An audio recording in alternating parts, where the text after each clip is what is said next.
truc incroyable à vous informer. Pourquoi la naissance en fait de la nouvelle banque mondiale décentralisée Wi-Fi? Pourquoi là maintenant alors qu'avant c'était pas possible?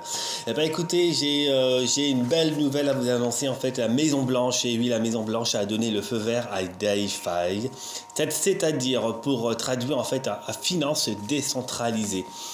Elle a créé une loi qui s'appelle en fait le Genius Act. Ça a été signé en fait en juillet 2025 sur 166 pages.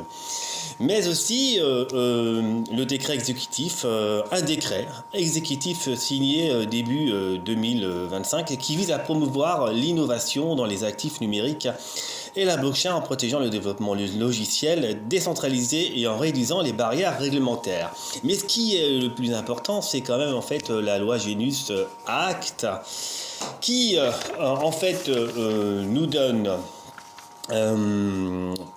donne ça à comprendre. Il est considéré comme le pendant américain du règlement américain européen.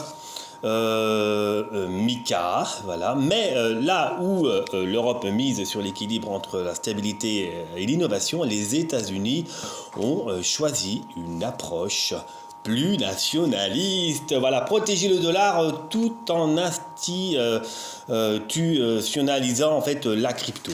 Bah oui, forcément, en fait, eux, ils font différemment de l'Europe.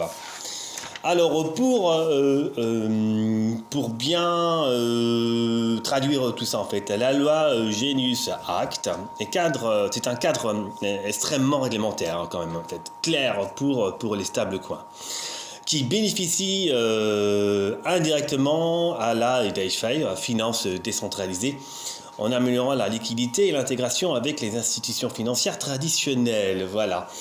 Alors moi, je vous ai dit que c'était Wi-Fi, la Banque mondiale décentralisée, c'était un pont, c'était un intermédiaire entre la crypto et puis la finance en fait avec les fiat. C'est ça en fait. Elle rend des services autres que ce que peut donner les banques en ligne. Voilà, donc on voit bien en fait il y a des mesures de soutien à la DeFi, à la finance décentralisée, tout en favorisant l'innovation. C'est un feu vert, véritablement c'est un feu vert, voilà, soumis à des règles évidemment anti-blanchiment et fiscales et des surveillances. Mais oui, ça on le sait, mais de toute manière en fait c'est aussi le but. Sachez que c'est cette loi, fameuse loi Genius Act, signée en juillet 2025, sur 166 pages, en fait, a été adoptée au Sénat le 17 juillet. Voilà. C'est une première législation fédérale majeure sur les crypto-actifs, voilà, sous l'administration Trump. Et ce qu'il veut faire, voilà, en définitif, c'est de faire une capitale mondiale de la crypto. Alors, évidemment, en fait, c'est soumis au Clarity Act. Voilà, Wi-Fi doit se soumettre au Clarity Act, c'est-à-dire à donner de la transparence et des audits.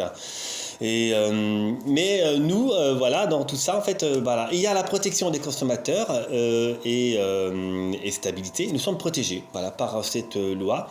Et évidemment, en fait, il y a la lutte contre les activités illicites. Il y a une intelligence artificielle. Retenez une intelligence artificielle. D'ailleurs, même quand vous donnez votre quick, hein, c'est-à-dire en fait pour être validé pour Wi-Fi, en fait c'est soumis à une intelligence artificielle. Voilà. Il y a des mesures qui sont faites comme ça. Alors c'est paru, évidemment c'est paru dans tous les sites, hein, comme Blockchain en fait News, Coinbase, Bix.com, Brokin, voilà. Jean Sard, Forbes, voilà, beaucoup ont fait paraître justement la nouvelle que ça y est, la Maison Blanche a donné le feu vert à Daïfa et notamment Daïfa, c'est finances décentralisées, mais ça profite à l'opportunité de Wi-Fi, voilà, de s'implanter. Enfin, ça n'est jamais arrivé et comme je vous ai dit. C'est pour vraiment une approche plus nationaliste, voilà, protéger le dollar tout en institutionnalisant la crypto et en même temps faire un état crypto, quoi. Voilà. Voilà. Bon, bah écoutez, c'est une très bonne nouvelle. Je vous remercie et n'oubliez pas de il y a un lien, en fait, mon adresse mail est au-dessus pour vous inscrire et puis aussi en même temps obtenir des informations. Ciao, ciao.